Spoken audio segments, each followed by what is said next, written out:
Y llegamos a lo que es la historia moderna, que la historia moderna realmente abarca como una parte robusta dentro de este panorama. Mm, entonces pasamos por el Renacimiento, ¿sí? ¿Qué pasa en el Renacimiento? Surgimiento del humanismo, perspectiva científica del arte, eh, mecenazgo artístico. Entonces aquí vemos que va a haber como una cierta persecución por ciertos pensadores, ciertos filósofos, ciertos científicos e inventores, desde Copérnico hasta Descartes, hasta Galileo, con cada una de sus curiosidades, porque todo era como desde la curiosidad humana, descubrir cómo se está moviendo nuestro planeta con respecto al sistema. No es que todo gire alrededor nuestro. ¿Cómo podemos dudar de lo que otros digan? Porque todo lo que diga la iglesia tiene que ser una verdad absoluta. Entonces, eso permite que haya distintos tipos de movimientos a lo largo de la historia. Se da el descubrimiento de América a causa de que los otomanos siguieron haciendo y cerrándole fronteras a toda Europa. Entonces vieron la necesidad de buscar distintas aperturas al comercio para contactarse con India y Asia. Y de esa manera, pues como ya lo sabemos, pues se da el descubrimiento de América y desde allí empieza lo que es la historia moderna. Em, la reforma y la contrarreforma, que hace referencia a la reforma de protestante y concilio de Trento, que esto es como un momento histórico supremamente importante porque lo que se hace es identificar que en África existe un terreno supremamente grande que no se ha explorado y que es necesario explotarlo. Entonces lo que se hace en ese momento, con lo que se comprendía como distintas ciudades entre lo que hoy conocemos como España, Italia, Holanda o Países Bajos y Alemania, lo que hacen es dividirse el continente africano e ir a apoderarse de él. En eso consiste lo que es la Reforma Protestante y el Concilio de Trento.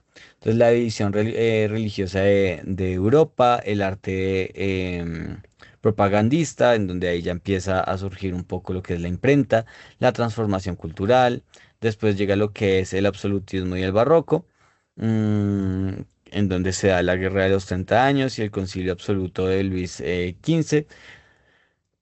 Eh, Llegan las monarquías absolutas, los distintos tipos de reinados, arte simbólico político, expansión del colonial. Entonces aquí algo muy importante es que desde la edad antigua, desde la historia antigua hasta la historia moderna, todo lo que era España, Portugal, Turquía, Marruecos, estuvieron en miles y miles y miles de guerras, infinitas guerras, que terminaron como estructurando lo que son los países que al día de hoy conocemos a grandes rasgos. Y por otro lado, en Inglaterra también se fragmentó muchas y muchas veces los distintos países que existen allá, hasta llegar a los países que conocemos hoy en día como Irlanda, Gran Bretaña, Inglaterra, Escocia, bueno, se me olvida el cuarto. Entonces, estos países, después de tantas guerras y de tantos reyes y derrocamientos, invasiones, generacionalmente los que estaban en el poder preparaban a sus hijos para liderar, para ser líderes militares. Entonces realmente eran personas muy preparadas que obviamente estaban alfabetizados, conocían de historia, conocían distintas lenguas, conocían distintas tácticas. Entonces eran personas supremamente eh, conocedoras de distintas artes. Pero progresivamente, mientras más tratos se hacían y se hacían alianzas entre distintos reinados y se casaban distintas familias, generación tras generación se perdió esa necesidad de formar a aquellos líderes que sí se daban en distintas épocas previamente. Entonces, en la ilustración, por un lado, el pueblo se empezó a dar cuenta que pues la razón y la ciencia eran unas áreas a las cuales se les tenía que prestar atención. Se empezó a hacer una crítica absoluta a todo el modelo, no solamente cristiano o religioso, sino a todo el modelo político en el cual se estaba. Se busca el libre pensamiento y a partir de múltiples injusticias que se estaban dando en distintos puntos de Europa, por los reinados que habían, la indiferencia, la agobiante realidad a las cuales estaban sometiendo a los ciudadanos. Entonces surgió lo que es la Revolución Francesa.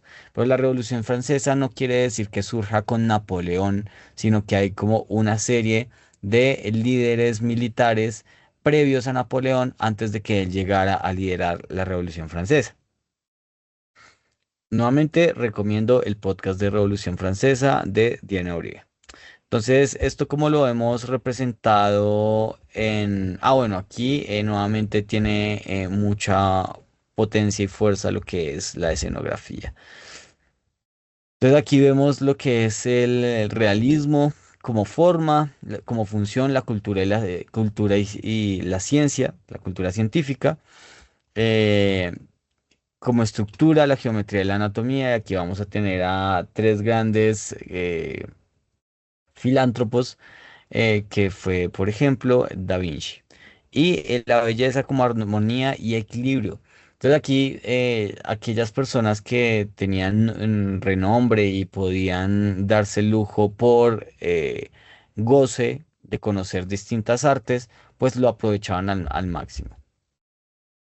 Entonces, aquí también pues, tenemos un hito histórico que en 1440 Gutenberg inventó la imprenta de tipos móviles, manifestación de información con libros y periódicos, surgimiento de la prensa escrita como herramienta política y social.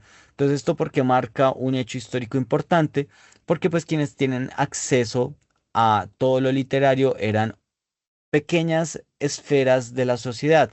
Los sacerdotes, los reyes, algunos científicos autorizados, algunos artistas autorizados, pero la población únicamente hacía caso a lo que sucedía en la iglesia, a lo que se publicaba por las calles. Y al momento de crearse la imprenta y tener la posibilidad de ampliar las posibilidades de acceder a la información, la sociedad ve la necesidad de alfabetizarse, porque antes si yo no tengo acceso a ese recurso, ¿para qué me esfuerzo por llenar mi cabeza con ese tipo de conocimientos si no lo voy a utilizar? Entonces la imprenta ya genera una necesidad en el pueblo, permite que la palabra de Dios a través de la iglesia pues llegue a las personas, y de esta manera también se le quita poder a la iglesia, se le quita poder al Estado, al feudo, a la oligarquía, a la monarquía que estaba en el momento, y empiezan a ser mucho más críticos con respecto a la situación que se está dando. Entonces el modelo de Laswell dice que se propuso un modelo basado en cinco preguntas. ¿Quién dice? ¿Qué dice? ¿En qué canal? ¿A quién? ¿Y con qué efecto? ¿Listo? Entonces las personas al ver la necesidad de alfabetizarse pueden hacer crítica en estos aspectos que acabo de enmarcar. Entonces despliego nuevamente todo nuestro modelo. Y desde la crítica es que estamos viendo, nuevamente no perdamos el horizonte, cómo la representación gráfica permite apoyar a estos medios de comunicación, y previamente, en las dos edades que habíamos abordado previamente, se utilizaba estas representaciones como un medio de educación religiosa, ¿no? Ahora, estas representaciones se usarán como crítica a la sociedad. Entonces vemos cómo el emisor es un escritor, un editor, un impresor.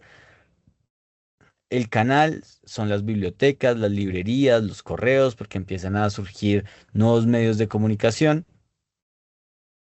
Hay distintos tipos de formato, surge la prosa, surge el verso, surge la noticia, porque antes era una estructura en donde nuevamente, desde una estructura religiosa, era el pastor el que contaba historias, era el filósofo el que hacía analogías con respecto a la naturaleza, era el poeta el que exaltaba el sentir y la emoción del aguerrido, del traidor, pero no habían otras formas de expresar la información. Entonces aquí se empieza a expandir ese tipo de narrativas.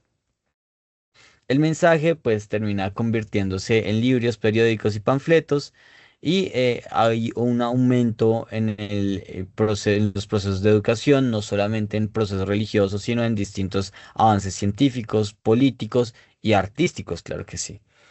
El receptor ya no solamente se vuelve uno que otra persona, sino que se alfabetizan las masas y se generan nuevas publicaciones, ¿vale? Entonces aquí, ahora sí, abordamos lo que es parte de la escenografía y aquí estamos viendo el Teatro Olimpo que al día de hoy aún existe. Obviamente ha tenido distintas reformaciones, pero lo importante es ver cómo se pensó este escenario como un escenario tridimensional, en donde cada una de estas puertas que vemos aquí tiene una profundidad y permiten marcar distintos entornos. Entonces realmente era una obra de arte en escenografía, porque uno podría situarse desde distintos puntos del escenario, desde las gradas, y poder ver las situaciones que se dan en la parte interna o externa y entrelazarse entre ellos. Entonces crea una narrativa completamente maravillosa. Y empezamos con esto, la Sagrada Familia. Perdón, la última cena, perdón. Entonces, aquí ya vemos cómo empieza a existir un proceso, ¿sí? Y esto es gracias nuevamente a la crítica, a que empezó a surgir lo que es el método científico, se empieza a poner en duda las formas de ser y estar, y el método permite también evidenciar que no siempre tengo que hacer las cosas de las mismas maneras porque si no voy a tener los mismos resultados. Tengo que empezar a variar mis procesos para obtener nuevos resultados que me permitan mejorar. Entonces aquí ya no se es tan empírico como se daba previamente, en donde se trabajaba un producto para llegar a su finalidad, a su producto final, a su estado final, y entregarlo y desprenderse de él, sino que empieza a evidenciarse que pueden haber distintas fases, que esas fases no necesariamente tienen que llegar a un producto final, sino que me permiten llegar a mejorar mi técnica y a través de eso poder llegar a mejores productos. Entonces aquí, por ejemplo, podemos ver el boceto previo a esta obra artística. Y aquí estamos viendo distintos cuadros que son de Leonardo da Vinci. Entonces, aquí nuevamente la última cena, en donde hay muchas situaciones. eh, Entre ellos, yo los reto a identificar cuál es Pedro, cuál es Judas, cuál es María Magdalena. Pero pues particularmente les voy a responder así de forma muy concreta. A continuación, si ustedes quieren, paren y traten de identificar cuál es cuál. Em, Judas es el único que se está excusando y se está disculpando em, o diciendo yo no soy, ¿sí? ¿Y cuál es ese? Ese es este. Este es Judas, escudándose y diciendo yo no soy. En este caso, María Magdalena es ella quien está pues amargada por la información y Pedro es él, el más reaccionario, el más temperamental, quien coge una daga para buscar o solicitarle a Jesús que le diga quién es, porque él es capaz de matarlo. Entonces, toda esa situación se da en esta obra. Nuevamente aquí pues vemos todo el proceso de bocetación que no necesariamente llega a un producto final, sino es el proceso de experimentación para poder llegar a lo que se quiere. Entonces veamos nuevamente cómo va avanzando ese proceso después de cientos y cientos de años para finalmente poder llegar a esa volumetría, esa distinción de fondo y forma, esa estructura de brillos, volúmenes, gestos que realmente se vuelven maravillosos, de la inocencia, de la adoración y nuevamente el simbolismo que se da en las manos. Y pues bueno, aquí tenemos a la Gioconda o a la Mona Lisa y otra representación de Jesús que pues aquí particularmente tiene el reto de esta bola de cristal, esta esfera de cristal, que pues literalmente uno puede ver esa distorsión que se da a través de ella. Y aquí lo vemos en un autorretrato a Leonardo da Vinci. Entonces ahora vamos a abordar un poco de lo que es la escultura. Y el tallado, aquí este es más un tipo tallado. Aquí vemos algunas referencias que empiezan, aquí empieza como esta melancolía y esta como tusa, por decirlo de alguna manera, sobre lo que fue lo romano. Entonces también se empieza a trabajar y a citar distintas obras de esta época. Listo, aquí vemos a David, este tuvo un reto justamente en la expresión del cuerpo humano, el reto de mostrar en detalle su composición y como reto personal, Miguel Ángel mostró de forma mucho más grandes las manos como símbolo de poder al vencer a Goliat, ¿no? A David y Goliat. Y pues si uno, nuevamente, si tienen la oportunidad de ir a verlo, es maravilloso. Si ustedes lo detallan, pueden ver cómo se brotan las venas en sus brazos y los detalles en cada una de las partes de sus pies. Por ejemplo, aquí en esta zona es impresionante cómo logra captar y como se dan cuenta, no es que sea un David supremamente marcado, musculoso. Es un personaje en buena forma, si me lo entender, como una buena composición corporal, pero eso no permite sacarlo de pues el perfeccionamiento que tuvo Miguel Ángel de representar su cuerpo.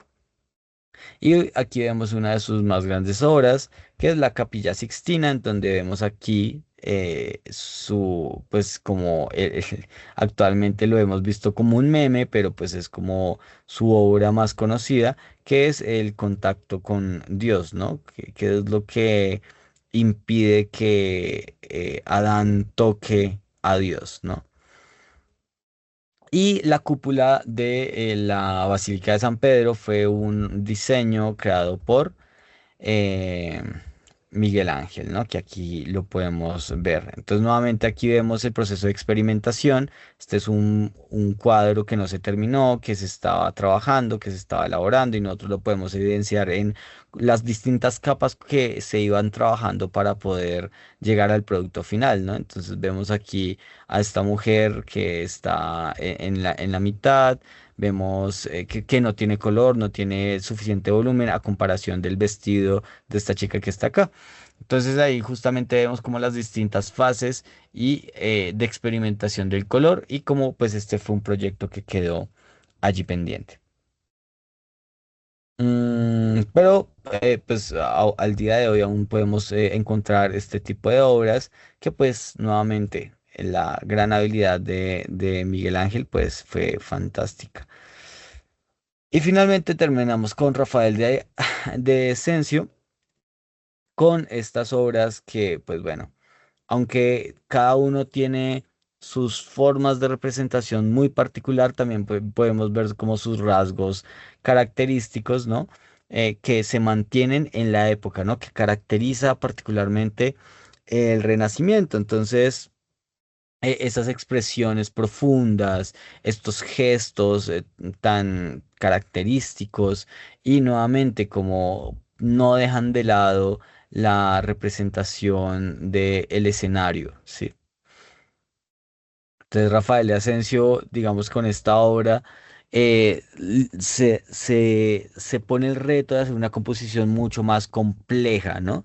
no solamente es un escenario un par de personajes, sino que vemos toda una situación, es una invasión, alguien está o una serie de personas están a punto de invadir esta ciudad y se ve el caos, se siente la agonía de los niños, el miedo de las madres, las personas que tratan de escapar ante este fuego inmenso que está consumiendo la ciudad aquí en el fondo. Pasamos a lo que es el manereísmo en el siglo XVI. Entonces, bueno, aquí ya voy a pasar un poco más rápido. Aquí vemos como algunas características, figuras alargadas, composiciones complejas, distorsión expresiva del cuerpo. Entonces, aquí nos vamos a dar cuenta que obviamente hay rasgos particulares, característicos que uno puede diferenciar entre cada uno de los movimientos históricos artísticos. Pero pues esto no es que cada 100 años se pongan de acuerdo y digan, bueno, vamos a cambiar la forma en cómo vamos a pintar, vamos a cambiar el manejo del color, vamos a cambiar la composición. No, esto es algo que va cambiando de forma contextual con respecto a lo que va surgiendo en, en sus países. También eso va transformando la forma de comprensión del artista y del diseñador para satisfacer los gustos de cada sociedad. Entonces aquí estábamos viendo representaciones de Parmigiano, de Pontormo. La mayoría de estos artistas son italianos, Fiorentino, Brosino, en donde ya vemos nuevamente la robustez, ¿no? de las obras, cada vez mucho más excelsas, mucho más detalladas, y de la misma manera vemos pues el trabajo en lo que es la escultura. Por ejemplo, aquí vemos, no me acuerdo cuál es este personaje, pero pues está arrancando la cabeza de Medusa. Y pues también se ve la representación de lo que son distintos tipos de arquitecturas. Y aquí vemos como algunos teatros, y este es un teatro español, el Corral de Comedias, que nuevamente era otro escenario en el cual pues se presentaban distintas obras. Pasamos a lo que es el barroco. Con Velázquez, excelente artista. Aquí tenemos un autorretrato de él, español él. Barroco es muy característico de lo que es la geografía española. Pero entonces empezamos a ver cómo se trae nuevamente todo esta expresión humana, corporalidad, pero nuevamente dejamos de lado lo religioso y empezamos a evidenciar lo cotidiano, y esto es lo hermoso de lo que hace Velázquez. Empezamos a ver no a personas con vestimentas divinas, hermosas, excelsas, no vemos a personas bien alimentadas, sino que ya empezamos a ver a la población que está detrás, a la población que está sufriendo. Vemos aquí a una abuela repartiendo un tipo de caldo a su nieto. Vemos aquí a una persona con la ropa desgarrada recibiendo un vaso de agua. Así como vemos también una ridiculización del personaje que, teniendo un cuerpo grande, tiene unas manos pequeñas y una cabeza pequeña. Es un tipo de crítica. Mm, entonces Velázquez nos permite comprender, más allá de que haya ciertas referencias religiosas, comprender en cómo se desarrollaba la España de este siglo, ¿sí? ¿Qué hacían las mujeres? ¿Cómo se encontraban? En qué espacios? ¿Qué actividades desarrollaban? Aquí vemos como un encuentro con unos ángeles, pero no deja de lado, o la parte principal de este enfoque es, como decía aquí abajo, está caracterizado por la exageración, el dramatismo, el movimiento y la ornamentación detallada. Entonces aquí es en donde se da el dramático uso del claroscuro, y si se dan cuenta, aunque hay un escenario de fondo, a veces se pierde completamente para darle protagonismo a los rostros, a las manos, a las cosas que están utilizando. Mm, Aquí se aparece el ángel San Gabriel ante una serie de orfebres, puede decirse, están trabajando el metal, Y aunque, claro, el centro queda en la aparición del ángel, a mí lo que me gusta detallar es las cosas como están situadas en este entorno, ¿no?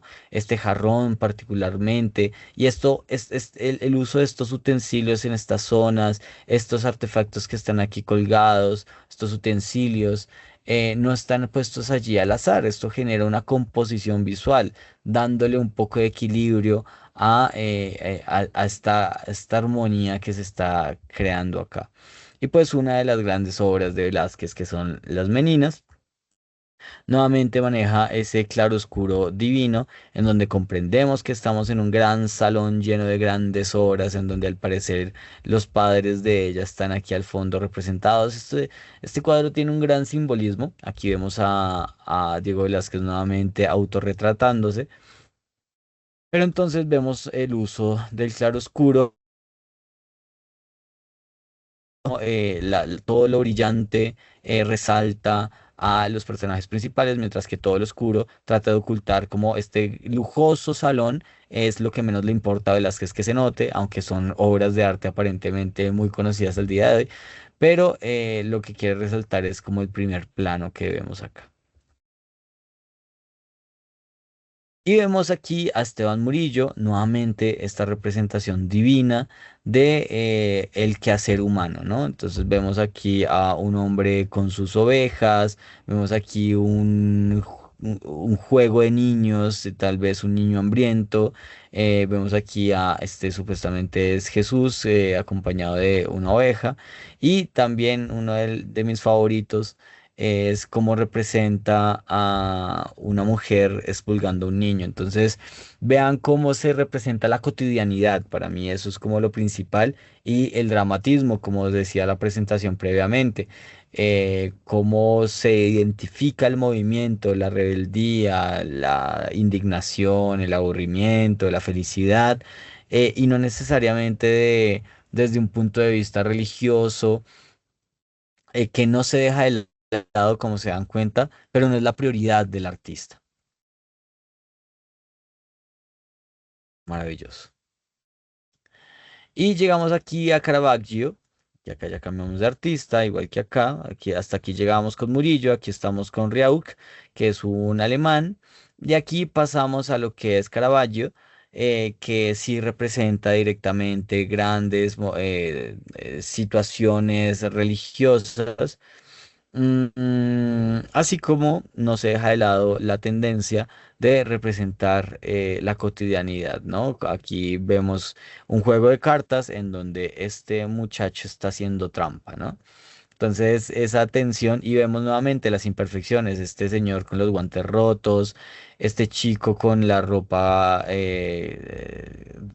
rota, mientras que están como, aquí se ve como un juego de, también de clases, ¿no? Este muchacho bien puesto, manteniendo el control del juego, está, me imagino, a punto de ganar y él necesita su recursividad para poder contraatacar. Y vemos aquí también como, no me acuerdo cómo es que llama este cuadro, que es de venganza, en donde la madre le recomienda a la hija asesinar a quien le quitó su virginidad. El uso del claroscuro, no lo olvidemos, el uso de la luz, cómo entra a los espacios, cómo se apodera de ellos y le da atmósfera a la situación. Entonces aquí se está acusando de algo a alguno de estos caballeros, que me imagino que es él ya que lo está señalando. Y bueno, el Palacio de Versalles, una de las grandes obras de esta época, Chateau, Chateau de Monzón-Latefeu, otro palacio, el Palacio Real de Ámsterdam, y aquí ya pasamos a otro momento histórico que es el Rococó. Colores claros, pasteles, escenarios artísticos, decoración elegante, la ornamentación elaborada, refinada, asimétrica, marcada por el uso de líneas curvas, ligereza y una paleta de colores pastel. Aquí nosotros nos vamos a dar cuenta en esa pequeña historia que les nombré, en donde Los herederos de la alta alcurnia empiezan a derrochar la plata, no son personas conocedoras, no son personas que sepan de cómo mantenerse en el poder. Entonces aquí vamos a empezar a ver cómo a través de ese goce de derroche empiezan a crear espacios supremamente elegantes, excelsos, en donde muy pocos pueden entrar, la mayoría del pueblo es discriminada. Entonces, esta es otra de de los grandes teatros que son creados en en la época que al día de hoy se sigue manteniendo. Y miren los lujos que llega a tener los palacios, ¿no? Desde Alemania, Rusia, eso fue un movimiento muy grande, es la grande época de los reinados, ¿no?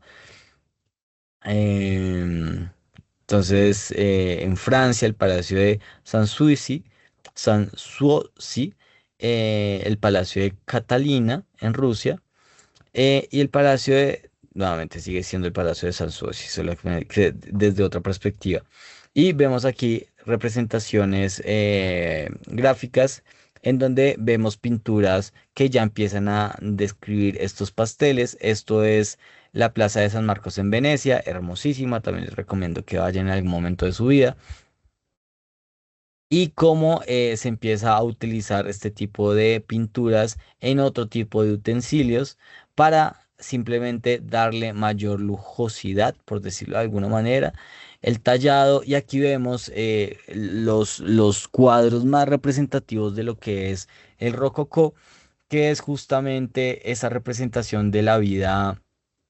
eh, del derroche, ¿no? La vida en donde esta alta sociedad, jóvenes adinerados, con vestimenta lujosa, que seguramente pues tienen una pinta rigurosa, bien alimentados, están en estos jardines supremamente hermosos, demostrando justamente su, sus, ¿cómo decirlo? Sus beneficios, ¿no? Sus lujos.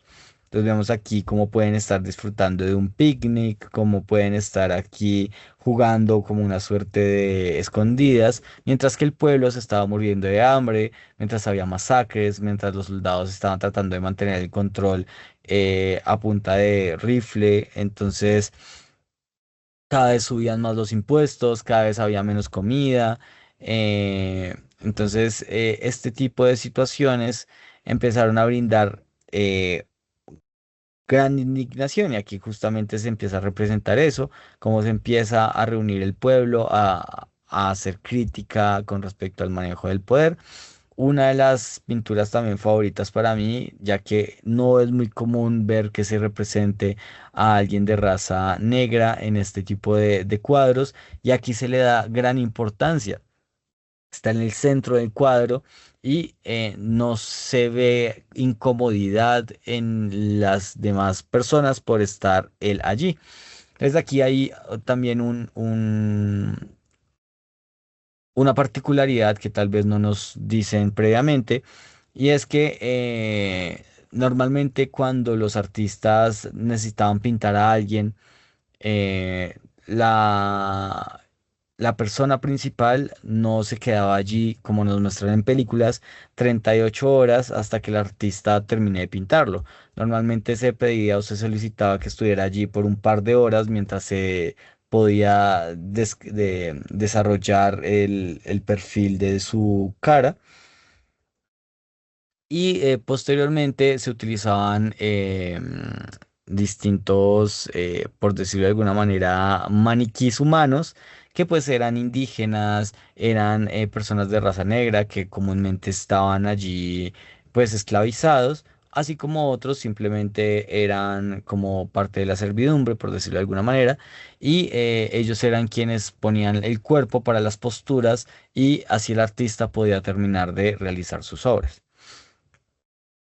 Entonces aquí vemos cómo empieza el tema de la Revolución Francesa y empezamos a ver cómo hay ciertos desplazamientos, empieza a haber como cierta eh, indignación y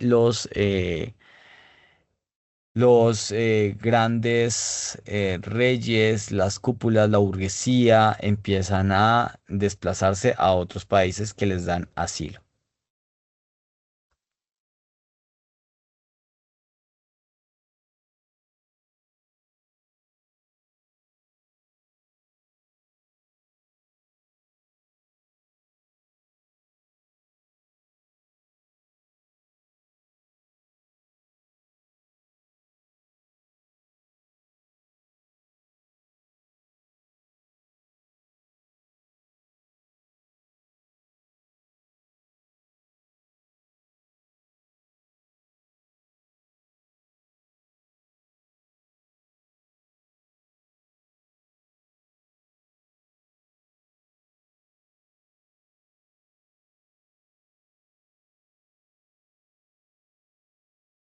De esta manera llegamos a lo que es la historia contemporánea y aquí empieza a cambiar y cambiamos de momento de la historia del arte, que pasamos ya de lo que son las artes plásticas a las artes visuales, pero esto no se da sino hasta más o menos 1848. No es que se dé directamente desde la Revolución Francesa, porque se enmarca el, el cambio de era histórica a través de esa revolución. Como les dije previamente, la Revolución Francesa no solamente se da por Napoleón, sino que se da varios años antes, varias décadas antes. Y Napoleón justamente lo que hace es terminar con esa Revolución Francesa, generando un ciclo nuevamente en donde él se impone como emperador y nuevamente caen en una proceso oligarca, ¿vale? Entonces se da la Revolución Francesa, las revoluciones de 1848 y la independencia de Estados Unidos. Cuando se habla de las revoluciones de 1848, son unas revoluciones que se dieron en Holanda, justamente con distintos reinos que habían por ahí y termina consolidando lo que conocemos hoy como los Países Bajos. Entonces, la caída del régimen de las distintas revoluciones en distintos países y el expansionismo francés, la consolidación de los estados nación, es decir, dejan de ser reinados y empiezan a estructurarse países-estado, ¿vale? Y el inicio de la revolución industrial que vamos a ver más adelante, pero que pues una progresión que se dio como a grandes rasgos es la creación de la máquina a vapor que permitió involucrar distintos procesos de industrialización con distintos tipos de combustión. Posteriormente, la segunda revolución industrial a través de el desarrollo de la energía eléctrica y el de la tercera revolución industrial que ya es relacionado a el impacto de la computación y de distintos artefactos electrónicos en la sociedad y la cuarta revolución industrial que se da gracias al internet y pues a la relación que tenemos con los distintos tipos de tecnología que surgen a partir de allí.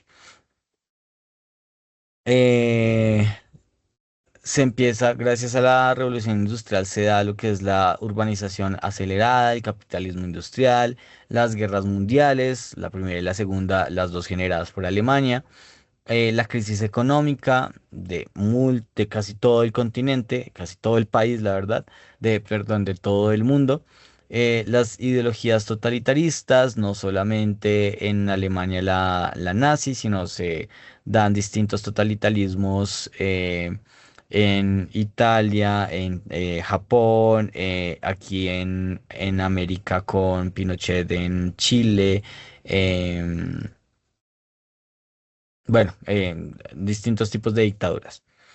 Y pues más o menos yo la coloco hasta 1989 porque hay un salto hacia las artes digitales que se dan posteriormente, así que pues lo dejé en otro fragmento de esta clase. Entonces aquí ya tenemos lo que es la Guerra Fría, la globalización económica y cultural y el desarrollo económico. Pues aquí se enmarca particularmente la caída del muro de Berlín Y aquí en conflictos globales, me quedo aquí puntico, puntico, puntico, pues se enmarcaba principalmente la Primera y la Segunda Guerra Mundial, ¿vale? Entonces aquí sí salto directamente a los distintos movimientos porque son varios los que se dan en esta época histórica. Voy a pasar rápidamente nuevamente para no extenderme tanto porque como ustedes bien saben esto apenas es un brochazo, pero mi intención es nuevamente relacionar el uso de la representación gráfica a lo largo de la historia con los modelos de comunicación, ¿vale?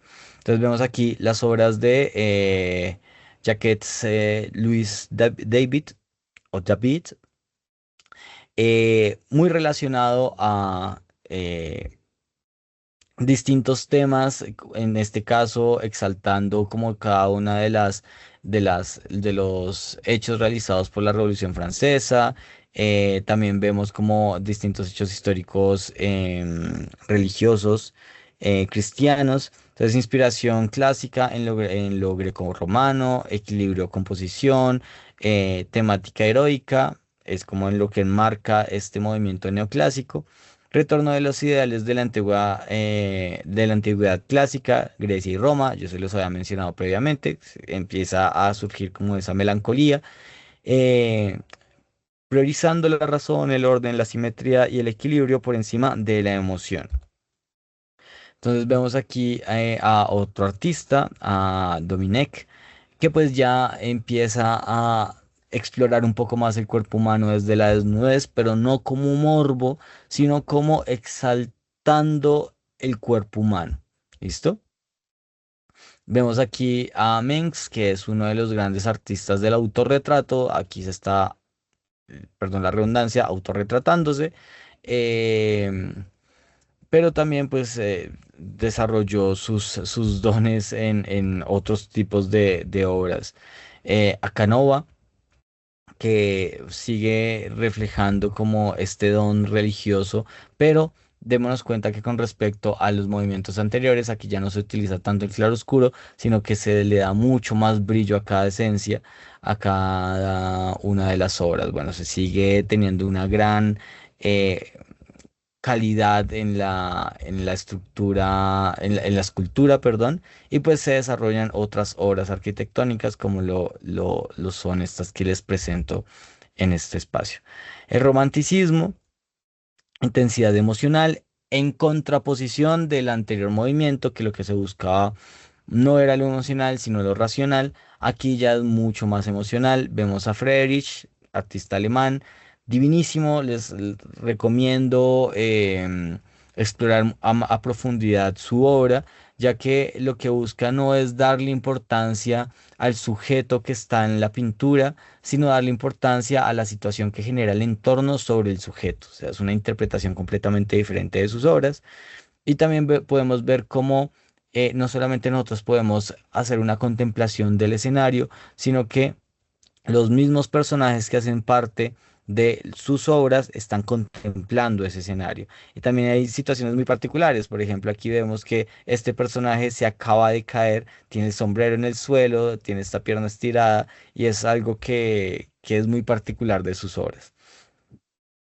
Delacroix, unas pinturas mucho más elaboradas, robustas, estructuradas, complejas, en donde podemos ver pues cierta expresión sanguinaria y cruel de ciertas negociaciones, de ciertas invasiones.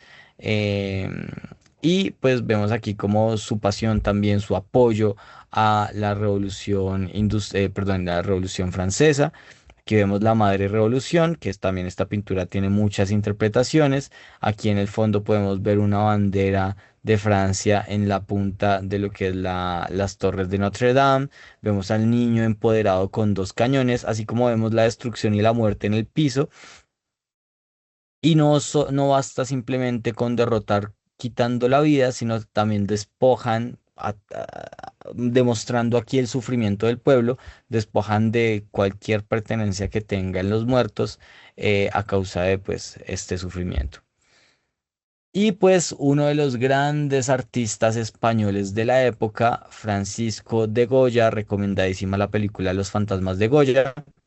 en donde pues él es uno de los principales, o se le nombra uno de los principales periodistas de guerra, ya que él tuvo justamente esa transición de ser un artista que era amado por el rey, que tenía el favor del rey, financiado y sostenido, a pasar a la penuria y gracias a la Revolución Francesa y a quedar casi en la indigencia.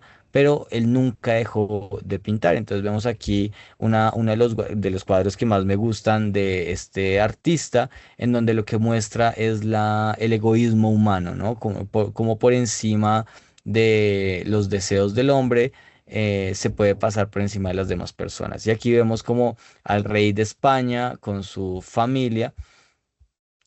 Parte de la película muestran cómo él retrató esta obra. Y pues bueno, como les digo, un periodista de guerra siempre retrató lo que veía en las calles, y al día de hoy aún hay un montón de bocetos que nunca pudo terminar, pero que siguen siendo obras maestras. Pasamos a lo que es el realismo. Busca representar lo que es la vida cotidiana, la crítica social, observación objetiva, rechaza la idealización y el sentimentalismo enfocado en la vida cotidiana, las clases populares y los conflictos sociales, eliminando cualquier filtro fantástico y heroico. Es representar la vida, era lo que buscaban a través de este movimiento. Covert lo podemos ver a través de estas obras. Aquí vemos a Millet mostrando un poco más la cotidianidad, ¿no? Vemos a Daumier, que aquí vemos más un nuevo estilo que no se había visto previamente, pero, o sea, yo no les había presentado previamente, pero este estilo de satírica, cómic, eh, de crítica social se daba desde el inicio de la imprenta, por ejemplo, o mucho antes, ya se utilizaba como crítica social. Y aquí vemos a Dumier, nuevamente la representación de lo que era la cotidianidad, y empezamos a ver un cambio en la forma y el trazo y el uso del color, ya que vemos que cada vez estamos teniendo trazos más gruesos, más robustos, menos finos, pero que no pierde la calidad o la intención del momento, ¿no? Empezamos a lo que es el impresionismo, que es la captura de la luz, buscando capturar el instante fugaz, capturar el al aire libre. Los artistas utilizaban pinceladas rápidas, sueltas, y aplicaban colores puros, yuxtapuestos, sobrepuestos, en lugar de mezclarlos en la paleta. Entonces, esto también es un movimiento que a mí me fascina justamente por esa particularidad del momento, esa particularidad situacional y temporal, que se busca captar ese espacio particular. Entonces, vemos cómo cada vez, y cuando ustedes lo vean en algún museo, van a poder detallar cada vez los cuadros terminan siendo más pequeños. Aunque nuevamente se pierde cierta detalle en, en la representación, no deja de permitirnos saber qué es lo que está tratando de mostrarnos los artistas. Monet, una de las grandes figuras de este movimiento, nos muestra perfectamente, aunque nosotros no vemos de forma fina el bote, las personas que están aquí montadas, no vemos con mucha claridad mucho de los detalles que nos quiere presentar, pero sabemos que es como sí, un atracadero, se llama esto, a donde se llegan los barcos a atracarse, a situarse. Vemos también un paisaje, vemos aquí una orilla de un río, un acantilado, y vemos un ejercicio que él hacía a lo largo de un año, y era situarse exactamente en el mismo punto enfrente de la Catedral de Notre Dame, y representar y pintar en una hora específica cómo llegaba la luz en ese momento a la catedral. Entonces me parece un experimento supremamente divino.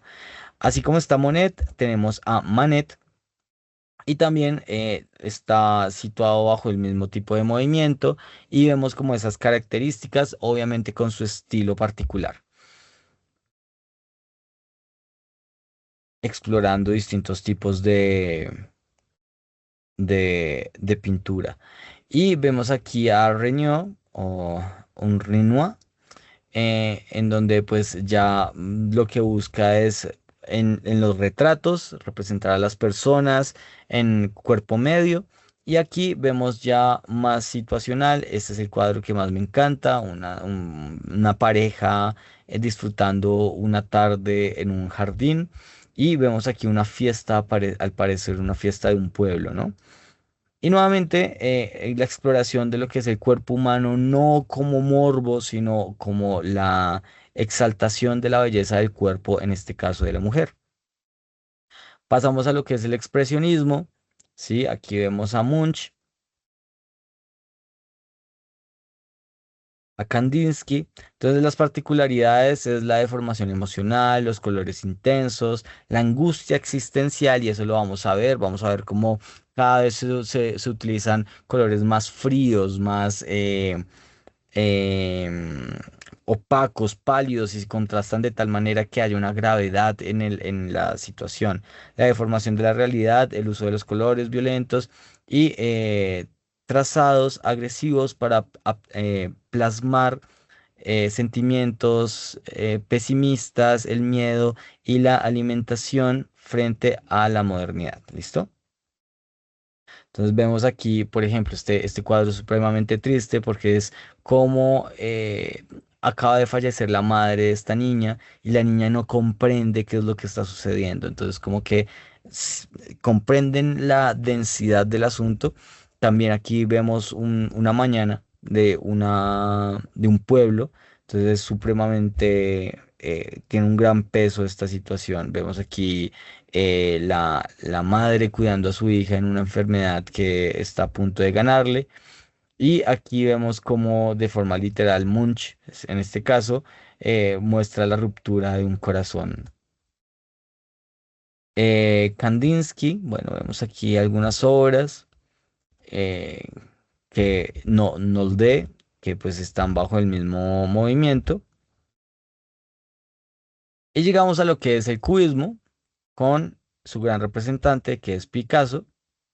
Entonces vemos aquí como su particularidad, ¿no? El uso de la geometría para la representación, y no necesariamente de la geometría de forma explícita, sino cómo es la abstracción de lo que yo quiero representar a través de formas muy geométricas. Por ejemplo, aquí ya es mucho más evidente este tipo de esencia, pero aquí el cuerpo humano, aunque no tenga estas figuras tan marcadas, sigue manteniendo como esa figura cuadriculada, por decirlo de alguna manera, sin perder la parte volumétrica del cuerpo, ¿no? Es fascinante. Picasso, particular, este cuadro yo lo vi en vivo, es divinísimo. Picasso tenía una particularidad y era un goce por las guitarras. A él le fascinaba la música y siempre trata de representarlo en algún momento, siempre en muchos cuadros, en cada época de su historia, representaba guitarras. Aquí hay otra guitarra, por ejemplo. También hay flautas que representaba. Y aquí vemos a Lenz cómo hace una crítica a la modernidad perdón, a la época contemporánea, pero a la industrialización de la época contemporánea, cómo se transforma la ciudad. Entonces vamos a ver como unas ciudades muy mecanizadas, como se dan cuenta, esto es como si fuera un paisaje de esa ciudad metálica. Leger, la representación desde el cuerpo de la mujer, nuevamente. Y el surrealismo, que lo que busca es representar el mundo onírico, automatismo, influencia psicoanalítica. El artista buscaba representar psicología profunda, los sueños, los deseos reprimidos, lo que da lugar a las imágenes fantásticas, absurdas o de gran realismo, pero con yuxtaposición yuxtaposiciones imposibles, perdón. Entonces aquí vemos al gran representante de este movimiento, que es Dalí, nuevamente español, y vemos cómo nuevamente, sin necesidad de tener una narrativa profunda, podía crear obras maestras tanto en su composición como en su volumetría, como en el uso de la atmósfera del fondo. Es supremamente hermoso. Em, Bueno, estas son obras muy conocidas. Miró también desde la misma perspectiva. Yo tuve la oportunidad de ir al Museo Contemporáneo de México que se llama Se me olvidó. Que tiene una forma metálica en la parte externa. Y ahí hay una gran recopilación de obras de estos artistas y una cosa es verlo en digital y verlo de esta manera, pero verlo en vivo en directo es un cuento completamente aparte. Excelente. Y aquí tenemos a Ernst, que también es un pionero en esta, en este movimiento. Llegamos al pop art, cultura popular, medios masivos, arte conceptual y digital. Utiliza elementos mundanos, cómics, publicidad y objetos industriales descontextualizados mediante colores vivos, ironía y la técnica de la reproducción en serie. Entonces vamos a ver que aquí, hasta donde yo llegué y les presenté los sistemas de comunicación, los modelos de comunicación, aún no hemos abordado lo que es el desarrollo de distintas tecnologías gracias a la revolución industrial, ¿no? Pero aquí en 1960 pues ya hay un gran impacto del capitalismo y cómo justamente desde el pop art se vuelve y se hace crítica a estos discursos ideológicos y se vuelve material nuevamente para la producción capitalista, ¿no? Entonces pues tenemos este tipo de obras.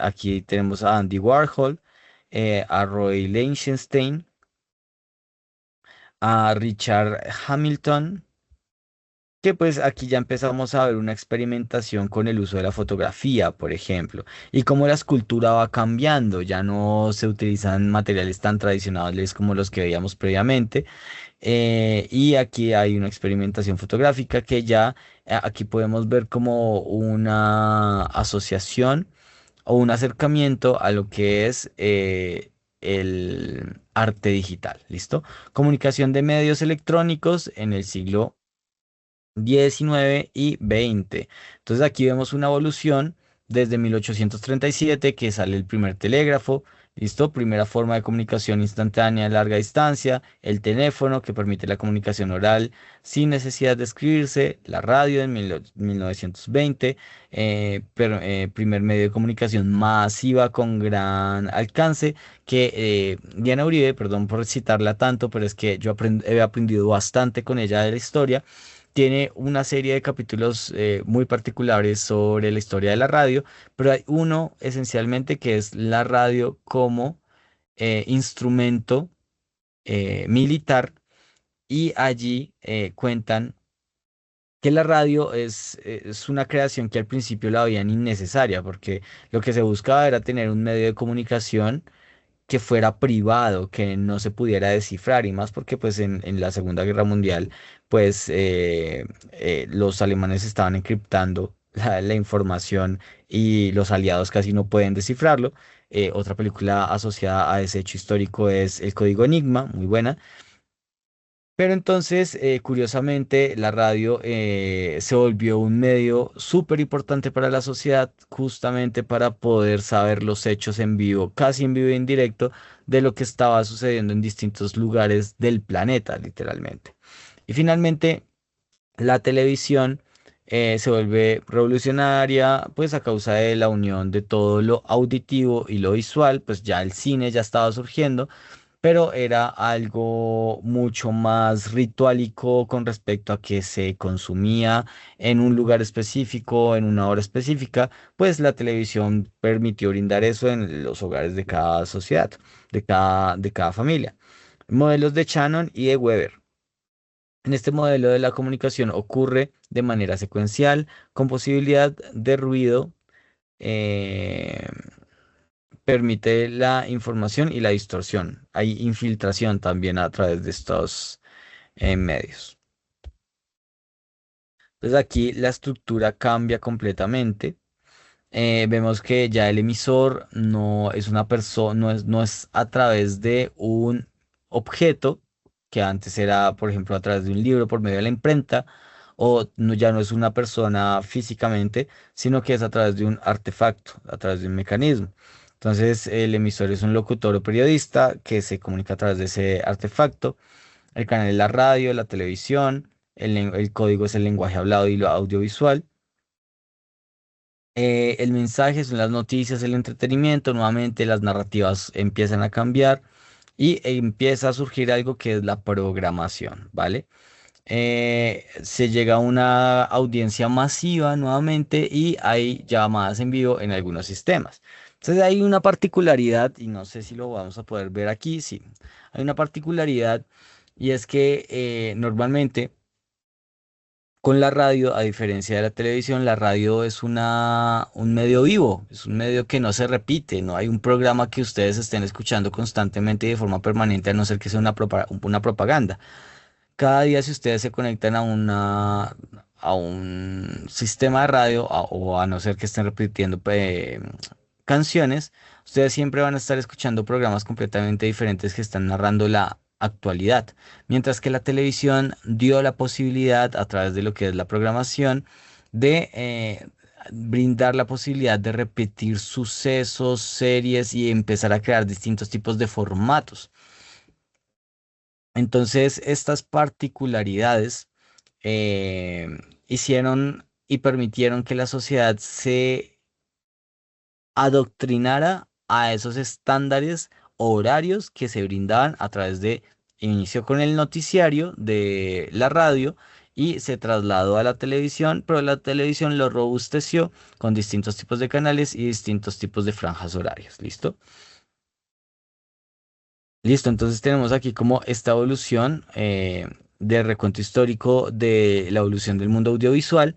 Entonces tenemos todo lo que es la filmación y captar lo que es la imagen real, que pues eso es una historia completamente aparte porque ya es la captura a través de la cámara fotográfica, pero en la secuencialidad está el hecho histórico del caballo en movimiento, ya que Muybridge le habían puesto el reto de que la cámara fotográfica nunca iba a poder superar al artista.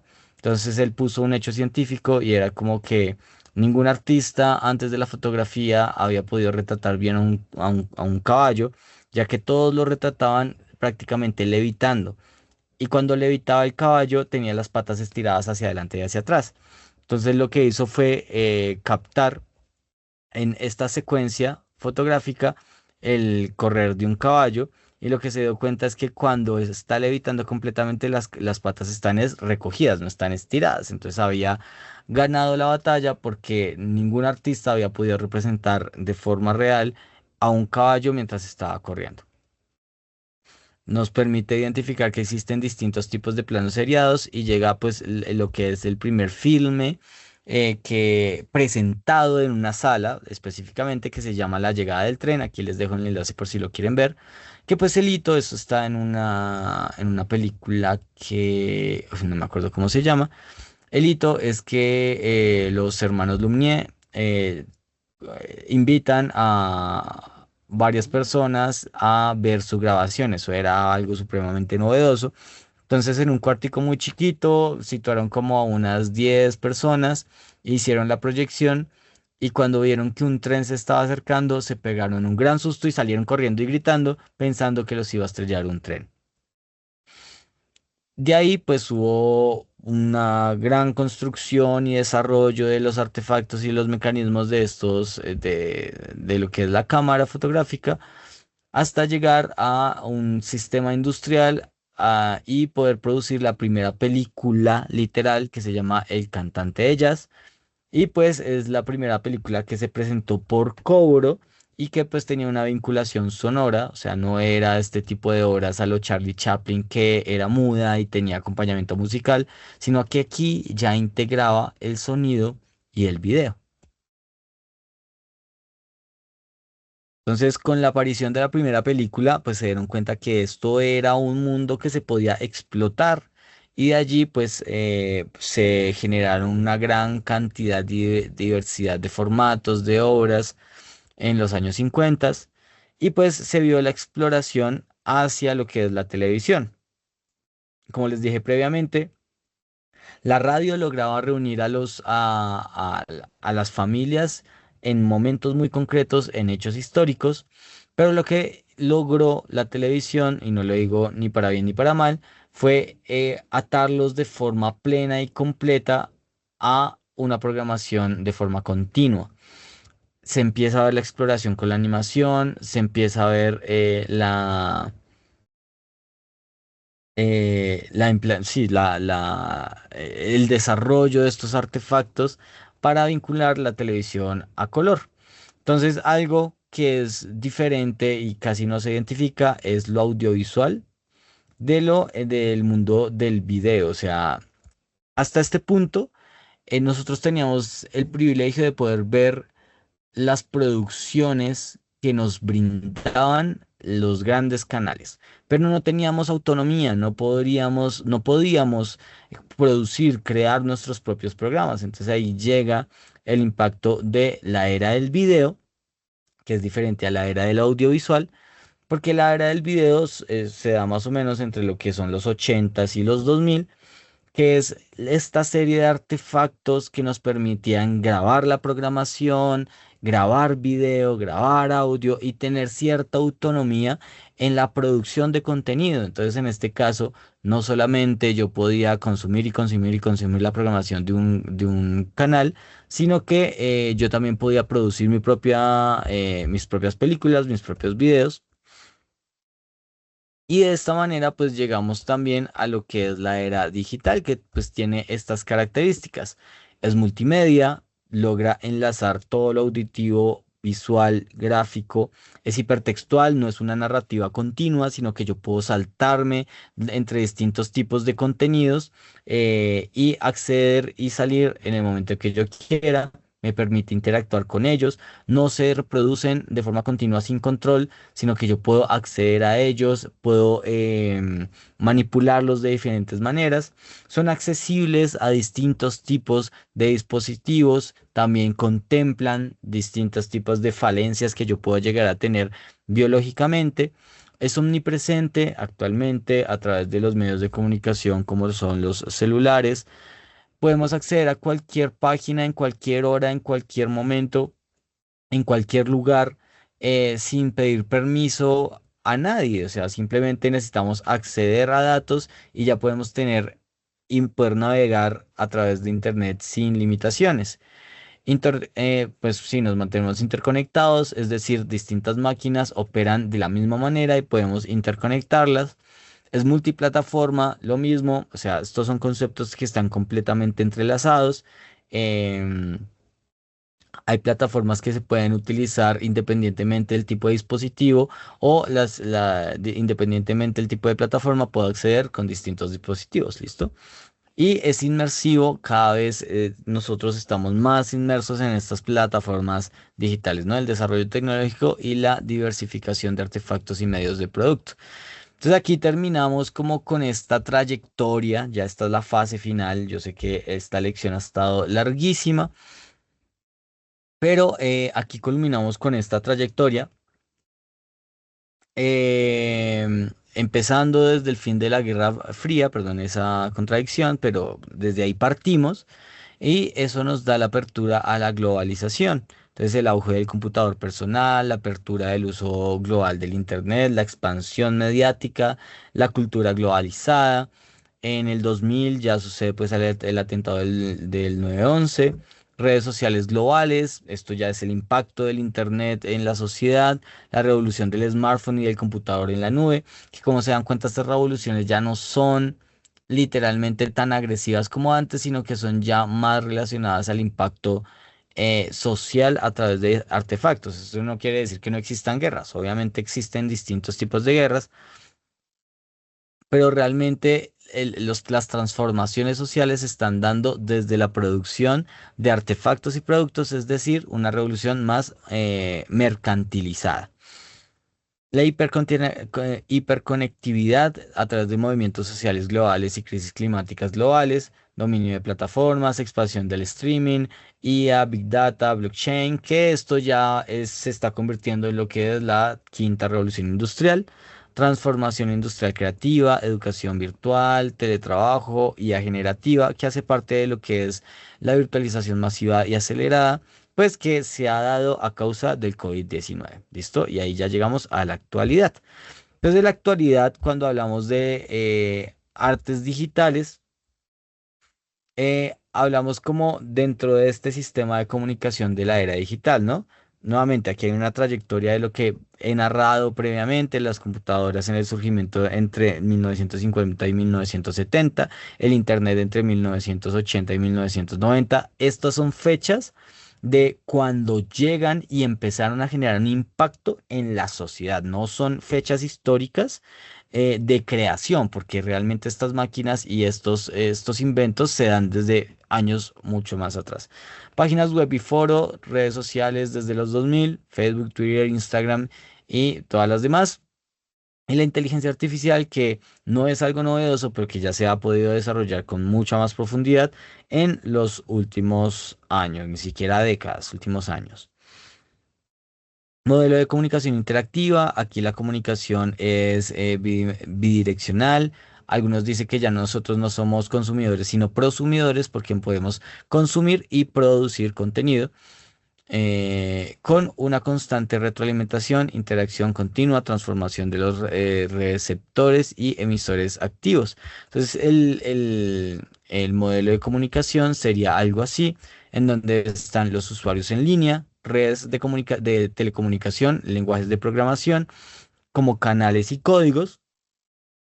Aquí tenemos un mensaje que son textos, imágenes, videos, multimedia y el contexto en la globalización y en todo lo relacionado al instantáneo. Y pues quienes son los receptores son todos los que tienen acceso a Internet, que aquí también empiezan a haber distintas brechas, porque pues hay movimientos que dicen que un artefacto como este debería ser totalmente gratuito, ya que en la actualidad básicamente uno depende en sobremanera de este artefacto. ¿Listo? Entonces hay un múltiples servicios que, así como el agua, uno no puede vivir sin el agua y debería ser gratuito, que por ejemplo en Estados Unidos el agua es un recurso completamente gratuito. El acceso a estos artefactos y al Internet también deberían ser completamente gratuitos. Y la respuesta a través de distintos medios y retroalimentación pueden ser correos, videos, chats, foros, etcétera. Entonces, hablando ya concretamente de lo que es el arte digital, podemos comprender que como tal, lo digital como artístico surge desde 1950, si no estoy mal, en donde se da el primer, ¿cómo decirlo? Espacio, se da la primera exposición de muestras de experimentación de lo que se puede lograr artísticamente a través de la computadora. Entonces aquí al fondo, ese convenio, ese espacio se llamó el Cybernetic Serendipity. Y aquí al fondo podemos ver las muestras y yo les voy a llevar un librito que tengo sobre arte digital en donde pueden profundizar más al respecto y se ven perfectamente las obras. Pero esas obras creadas a través de computadoras se dan aquí, se quedan expuestas aquí en el fondo. Ella es una de las organizadoras de esta exposición que se dio en Alemania. Entonces, lo que se busca en este tipo de movimientos que surgió entre los 60 y los 70 fue el reconocimiento del arte digital, primeras exposiciones y publicaciones. Entonces, hay otro movimiento que se llama el Computer Technics Group que permite la experimentación de distintos software para la creación de arte, ¿listo? Entonces hay una serie de autores, aquí arriba que llega el primero, que es Snake. Snake utilizaba este tipo de computadoras de forma experimental. ¿Qué era lo que sucedía? Estas computadoras en esa época eran supremamente costosas y aquí estamos viendo otro tipo de computadoras.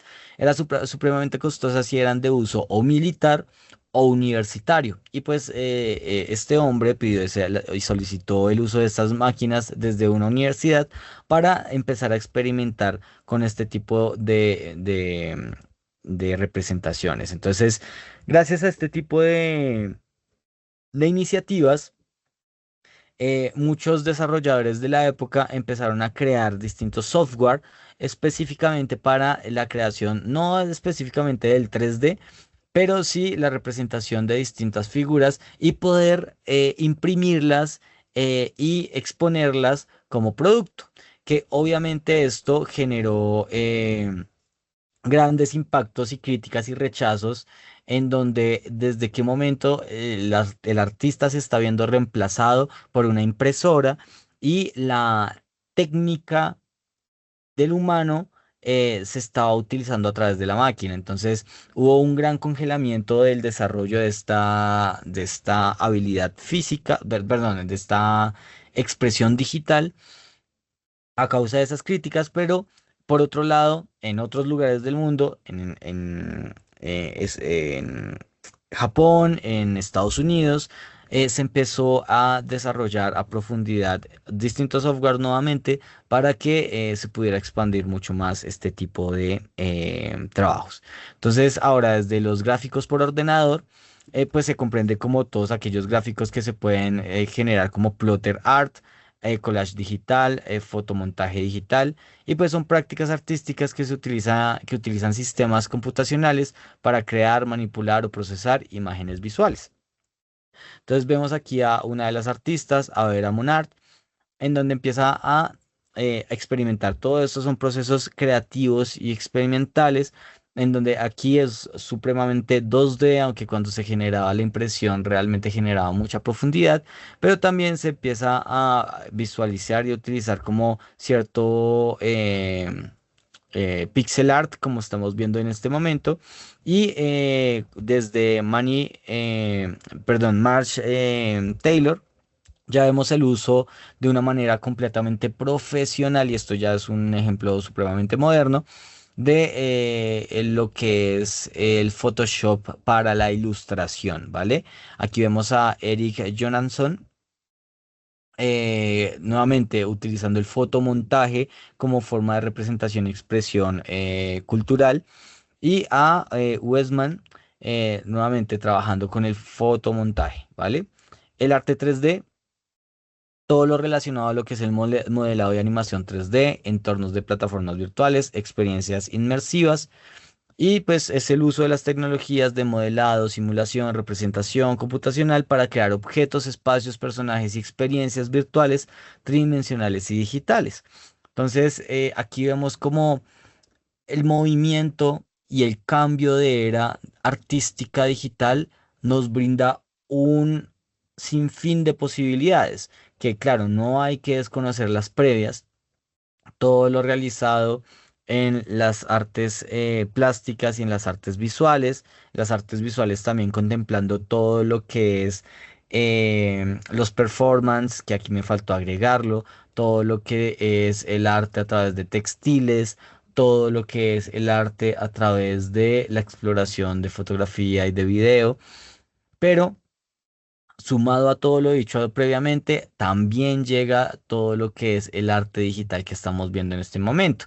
Entonces nunca se desplaza ni se deja atrás todos los tipos de arte, la escultura, los mosaicos, la arquitectura sigue siendo necesario para la expresión humana, pero se suman además este tipo de representación. Entonces vemos aquí a un artista que se hace llamar Bipley, que experimenta. Y esto, todos estos artistas, ustedes los pueden encontrar en Instagram, los puedes encontrar en línea. Todos tienen páginas en donde exhiben sus obras y podrán como tener una fuente de inspiración muy fuerte a través de estos artistas. Aquí vemos como muchas de sus producciones.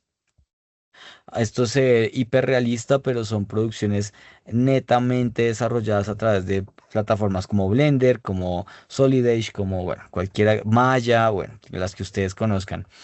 Hay Humbert, tenemos estas obras, Second Life, que ya esto obviamente es una plataforma, pero vemos también el mundo inmersivo, ¿no? No como esta plataforma, yo creo que esto es demasiado viejo para ustedes, pero fue una plataforma que fue muy criticada en su época, a lo largo del 2008-2007, a causa de que muchas personas se estaban perdiendo literalmente metiéndose en este mundo y dejaban de lado su vida real por vivir su vida digital. Eh, ven- Abordamos también un nuevo concepto de lo que es el arte, como el net art, que se interpreta como todo lo que es el Internet como medio, espacio y soporte o tema central para la creación artística. Entonces, desde aquí se crea lo que es el software art, el activismo artístico y el arte interactivo y participativo. Entonces aquí vemos cómo el arte a través del internet y de la web no se utiliza únicamente como expresión subjetiva, sino que también puede realizar críticas a, a la sociedad. Y pues también lo que busca es a través de estos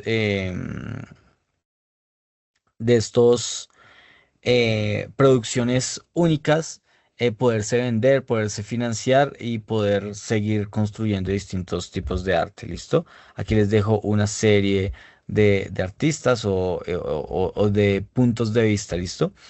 Porque pues también se comprende la crítica al arte ensamblable, aquí me quedó mal escrito, los videojuegos como arte y las instalaciones interactivas físicas a través de entornos digitales. Llegamos a lo que es el arte con inteligencia artificial, que es nuevamente un punto de partida de crítica, de hasta qué punto es arte humano generar producciones audiovisuales o gráficas a través de inteligencia artificial, ¿no? Entonces, sistemas computacionales capaces de aprender, generar o interpretar información participan en la creación de obras visuales, sonoras, audiovisuales o interactivas. Entonces, aquí vemos que hay una entre comillas, creación entre humano y máquina, generación y variabilidad infinita, y la discusión y la crítica de quién es la autoría de la creación o originalidad. Entonces vemos aquí algunas producciones de algunos artistas como Refix o Bius. Eh, este es muy interesante, esta artista también, este artista, Mario Kingeman. Él tiene un punto de vista muy crudo de este tipo de arte. Y también tenemos a Son Jung, que este me parece muy particular, que lo que ella hace es utilizar una prótesis robótica que tiene conectada, tiene una conexión a su cerebro y la apoya a producir distintas reproducciones artísticas. Y tenemos a Anna Riddle. Y por último tenemos lo que es el bioarte, que es el conocimiento de las ciencias de la vida como medio para la creación artística. Organismos vivos, se utilizan organismos vivos para este tipo de experimentación, procesos biológicos y biotecnología. Aquí tenemos el antecedente que él fue muy conocido en la década anterior, ya que él tuvo que ir a la cárcel por este tipo de experimentación, ya que él manipuló los genes del conejo, de este conejo, que no es un fotomontaje. Al estar en la oscuridad, este conejo brilla de esta manera y es porque pues nuevamente experimentaron genéticamente con él para que su pelaje sea fluorescente. Y pues también alguna experimentación fotográfica con distintas sustancias, llegando como a este tipo de resultados. Y también tenemos como la manipulación de mecanismos inscritos o insertados en uno mismo, ¿no? Entonces tenemos a Serlac, en donde busca como esta suerte de expansión de la corporalidad humana. Y pues son trabajos que no son improvisados, no está haciéndolo de un día para otro solamente porque quiere o puede, sino que él ya lleva trabajando en esto. Mira, él se insertó o se implantó una oreja en un brazo, por ejemplo. Y es justamente esa experimentación del arte en lo humano. Y aquí les recomiendo una película que se llama Crímenes del Futuro. Qué buena película, justamente para criticar, para hacer crítica de esos límites de hasta dónde es arte y hasta dónde algo puede llegar a ser un crimen. Un crimen. Crímenes del Futuro, se los recomiendo. Bueno, otros artistas que siguen experimentando biológicamente, por ejemplo, aquí generan una membrana de un tejido real para hacer suéter pequeñito, ¿sí? Entonces, este es el tipo de experimentación. Y aquí tenemos a Joe Davidson, en donde él nuevamente experimenta con su cuerpo para la creación de distintos tejidos y reacciones él considera como arte. Y bueno, aquí tenemos a Dewey Hanworth, que pues también tiene distintos tipos de experimentación, en este caso con lo que es la piel de los cerdos. Tendencias a futuro, porque pues obviamente la humanidad no va a detenerse, entonces ¿cómo serán los modelos de comunicación a futuro? Expansión de metaverso, realidad aumentada, que eso ya lo estamos viviendo y hasta el momento no ha sido como tan funcional y no ha tenido tanto impacto justamente por los altos costos de adquisición de este tipo de recursos, como gafas, Oculus o eh, la, eh, la inmersión que uno puede llegar a hacer en el metaverso, pero cada vez vamos a ir haciéndonos más inmersos en ese tipo de mundos. Mayor uso de la IA, que eso lo estamos viendo de forma muy natural, desarrollo de tecnologías de comunicación cuántica con mayor seguridad y velocidad, que esto es como mejor procesamiento y solución a problemas cuánticos. Este modelo implica múltiples plataformas experimentales inmersivas. Algo que aquí no se menciona es la exploración del cerebro humano y los distintos empalmes que pueden darse con los software, cómo realmente puede llegar a interpretar sin distintas señales cerebrales y mandar impulsos para la operación de distintos recursos sin tener que manipularlos físicamente. Eso es algo que hace falta en esa diapositiva. Emisor, avatares digitales, asistentes de IA, canal, metaverso, interfaces, redes neuronales, etcétera. Y código, realidad aumentada, inteligencia artificial, como mensaje, información de entornos virtuales, como contexto, experiencias inmersivas, como receptor, los sistemas automatizados y finalmente como retroalimentación, interacciones virtuales, perdón. Entonces, con esto terminamos esta sesión. Yo sé que es supremamente extensa.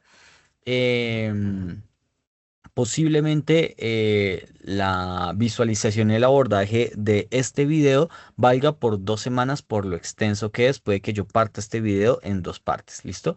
Entonces les agradezco toda su atención. Espero que haya sido interesante. Espero que hayan conocido por lo menos la intersección de distintos puntos de la historia y el relacionamiento nuevamente entre la historia del arte, hechos históricos en general y los distintos sistemas de comunicación y cómo entre ellos vamos a sacarles provecho dentro de lo que es el arte gráfico digital. Muchísimas gracias nuevamente, les deseo un excelente día, tarde o noche, cuídense mucho, bye.